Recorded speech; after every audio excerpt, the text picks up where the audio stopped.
ভেতরে বাইরের লড়াই সেই ধর্ম নিয়ে। আমি ব্রাহ্মণ সন্তান, বিজেপি ধর্ম বিক্রি করে খায়। বিধানসভায় বললেন মাননীয় মুখ্যমন্ত্রী। কি বলবেন? দেখুন, একটা কথা বলি, আমাদের দেশটা হচ্ছে ধর্মের দেশ, পুণ্যভূমি। এখানে যত মহাপুরুষ, জ্ঞানী, যোগী জন্মগ্রহণ করেছে।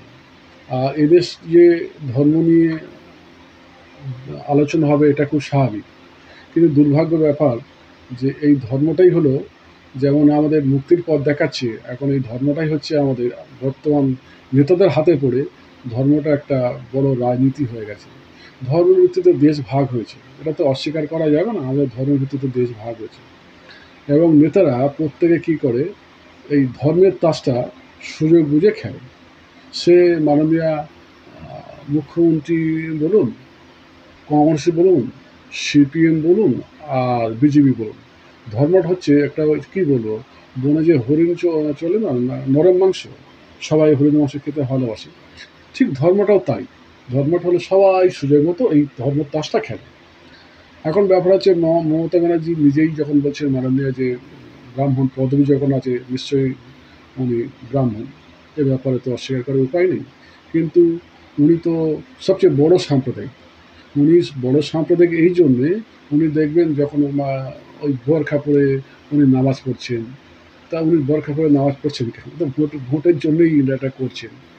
বা দেখা যায় যে গত যে বিধানসভা নির্বাচনে কার্তিক মহারাজকে নিয়ে এলেন, বললেন যে কার্তিক মহারাজ বড় সাম্প্রদায়িক বলে মহারাজকে আপনাকে তোপ দিয়েছিলেন। উনি কেন করেছিলেন? ভয়রাস সেই জায়গায় উনি একজন মুসলিম ক্যান্ডিডেটকে দাঁড় করালেন, বাইরের লোক, সে জিতে গেল।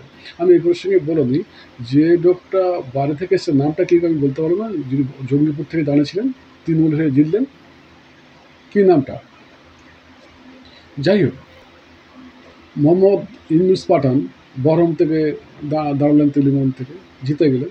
এই প্রসঙ্গে বলে দিই যে যদি মোহাম্মদ ইউনুস পাঠান না দাঁড়াতেন, যদি কোনো পাকিস্তানের কোনো নাগরিক দাঁড়াতেন, বাংলাদেশের কোনো নাগরিক দাঁড়াতেন, আফগানিস্তানের কোনো মুসলিম নাগরিক দাঁড়াতেন, উনি জিতে যেতেন।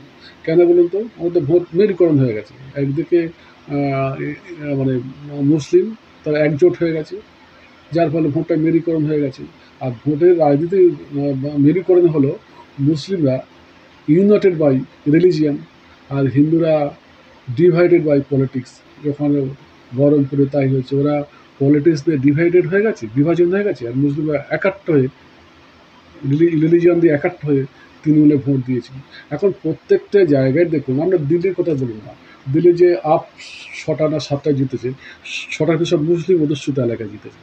তার মানে ভোট যে ধর্ম নিয়ে হচ্ছে, এবং প্রথম থেকে শুরু থেকে হচ্ছে, এটা অস্বীকার করার উপায় নেই। এবং এই ধর্ম নিয়ে রাজনীতি শেষ যে কবে হবে কেউ কিন্তু বলতে পারবে না, এটা চলছে এবং চলবে। আর মাননীয়ার কথা বলছি, উনি সবচেয়ে বড় সাম্প্রদায়িক, এবং সবচেয়ে নিজেকে হচ্ছে সেলফ ডিনিয়াল কী বলুন তো? একবার এটা বলেন, তারপরের মুহূর্তে এটা আমি বলি না, এটাকে বলে সেলফ ডিনিয়াল, নিজেকে অস্বীকার করেন।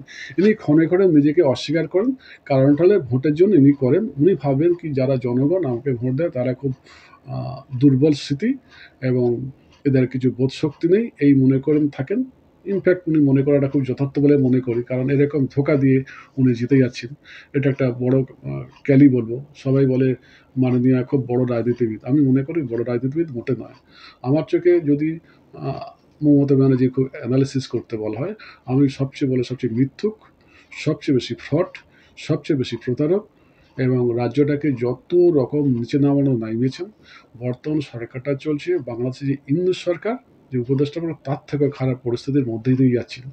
ওনার কিন্তু সব কিছু গুণ ছিলেন মাননীয় মমতা ব্যানার্জির হাতে।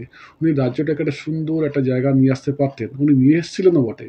কেন বলছি নিয়ে এসেছিলেন বটে? প্রথম দিকে দেখো, কারেন্ট ভালো দিয়েছেন, জলের ব্যবস্থা ভালো করেছিলেন, রাস্তাঘাট ভালো করেছিলেন।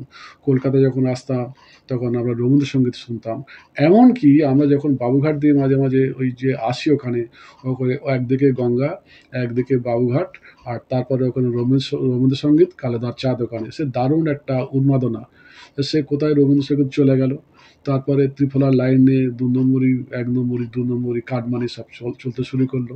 এখন যদি প্রশাসনটা যদি সুস্থভাবে না ধরতে পারেন, রাজনীতি করতে গেলে উনি কখনো বোরকা পরছেন, কখনো বোরকা পরছেন না। এবার আরেকটা ব্যাপার রাজনীতিতে কী বলতো, যখন মুসলিম কোনো লোক যে ধরুন আপনাকে ওই যে কাশ্মীর বা এমনি যারা কী বলে সিদ্দিক আলা চৌধুরী যারা আছে, ওরা যা মুসলিম ড্রেস পরে ওরা দেখবেন বক্তৃতা দেয়। কিন্তু আমাদের হিন্দু লোক যখন তিলক পরে তখন একটা নাক শেখায় এবং হিন্দুবাদী। আর মুসলিমরা যখন মুসলিম ধর্ম নিয়ে যখন তারা বলতে শুরু করে তখন আমরা সেকুলার সেরে যাই। একটা এই জায়গাটা হচ্ছে, এই কনসেপ্টটা কিন্তু আমাদের ভিতরে আস্তে আস্তে গ্রো করেছে। এটা খুব বাজে কনসেপ্ট। তুমি যখন সাম্প্রদায়িক কিসের বলছে যে আমরা কিছু হিন্দু তো কথা বলে সাম্প্রদায়িক, কিসের সাম্প্রদায়িক? 200 মাদ্রাসা এবারে নাকি 200 না 400 মাদ্রাসা স্যাংশন হয়েছে। তা যদি মাদ্রাসা স্যাংশন হয় তাহলে টোল স্যাংশন হবে। এই বাজেটের কথা বলছি, তো কই টোল বাজেট স্যাংশন হয়েছে? তখন তো হয়নি। তুমি মাদ্রাসা করতে পারো, তুমি টোল করতে পারো না।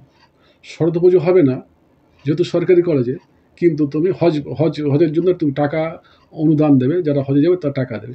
তার মানে কি, একটা রাষ্ট্র একজনের পক্ষে একজনের বিপক্ষে, অথচ তুমি বলছো ধর্মনিরপেক্ষ। ধর্মনিরপেক্ষটা কিচ্ছু নয়, নেতারা একটা অস্ত্র সুযোগ বুঝে ব্যবহার করে ভোটের বৈতরণী পার হওয়ার জন্য। এটা মমতা ব্যানার্জি খুব সুন্দরভাবে ব্যবহার করেছেন এবং এইরকমভাবে একের পর এক বৈতরণী পার হচ্ছেন। এই ব্যাপারে সব নেতারা যা করেন উনিও তাই করেছেন, কিন্তু উনি সাকসেসফুল হয়েছেন, এইটা ওনার সাফল্য। আর যারা পারেনি তাদের এটা ব্যর্থতা। বিজেপি পারবে কী করে? বিজেপির এখানটা আরেকটা আমি বলে নিই, বিজেপির এখানে ব্যর্থতা হলো এটাই, বিজেপির যে লিডারগুলো পশ্চিমবঙ্গে যারা এমএলএ এমপিতে দাঁড়ায়, এগুলো সব ধার করা নেতা। তৃণমূল থেকে পচা মালগুলো আসে, দাঁড় করায়, হেরে যায়। তা নর্মালি তো সবাই জানে, আমি যে লোকটাকে তৃণমূলে ছিল তাকে আমরা সারাদিন গালে দিই, সে যদি বিজেপি থেকে আসে তো সে ভোটে জিতবে কী করে? এটা তো তৃণমূল আর বিজেপির গঠাপ খেলা। তুমি যদি তৃণমূলকে প্রশংসা করো, ধরে নিতে হবে তুমি বিজেপিকে প্রশংসা করছো।